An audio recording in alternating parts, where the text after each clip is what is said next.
শেখ হাসিনা সরকারের পতনের পর সৃষ্ট শূন্যতা কাটিয়ে নোবেলজয়ী অর্থনীতিবিদ ডক্টর মোহাম্মদ ইউনূসের নেতৃত্বে দেশে অন্তর্বর্তীকালীন সরকার গঠিত হয়। গত ৮ আগস্ট তিনি ও আরও ১৩ জন উপদেষ্টা শপথ নেন। পরে আরও ৩ জন যুক্ত হলে ১৭ সদস্যের পূর্ণাঙ্গ অন্তর্বর্তী সরকার কার্যক্রম শুরু করে। সম্প্রতি এই সরকারের মেয়াদ ৫ বছর বৃদ্ধির দাবি সামাজিকভাবে আলোচিত হচ্ছে। গত ১২ এপ্রিল ঐতিহ্যবাহী পাগলা মসজিদের দান বাক্সে পাওয়া একটি চিরকুটে লেখা ছিল, ডক্টর ইউনূস স্যারকে আরো ৫ বছর চাই সাধারণ জনগণ, আল্লাহ তুমি সহজ করে দাও। চিরকুটটি সামাজিক যোগাযোগ মাধ্যমে ভাইরাল হয়।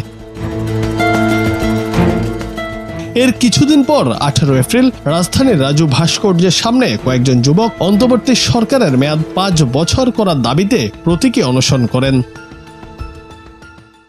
সবশেষে আজ ঈদুল আজহার দিনেও একই দাবির প্রতিফলন দেখা যায়। শনিবার সকালে জাতীয় ঈদগাহ ময়দানে ঈদের প্রধান জামাতে অংশ নেন প্রধান উপদেষ্টা ডক্টর মোহাম্মদ ইউনূস। নামাজের পর জনগণের সঙ্গে কোলাকুলি ও শুভেচ্ছা বিনিময়ের সময় জনতার মাঝ থেকে একাধিকবার শোনা যায়, স্যার আপনাকে ৫ বছর চাই, দালালদের কথা শুনবেন না, ৫ বছর স্যার, এমন সব মন্তব্য।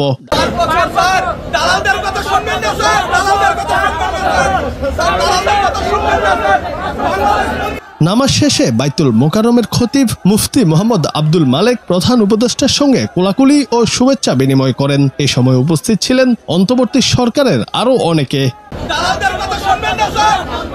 জুনায়েদ আহমেদ, বাংলা টিভি।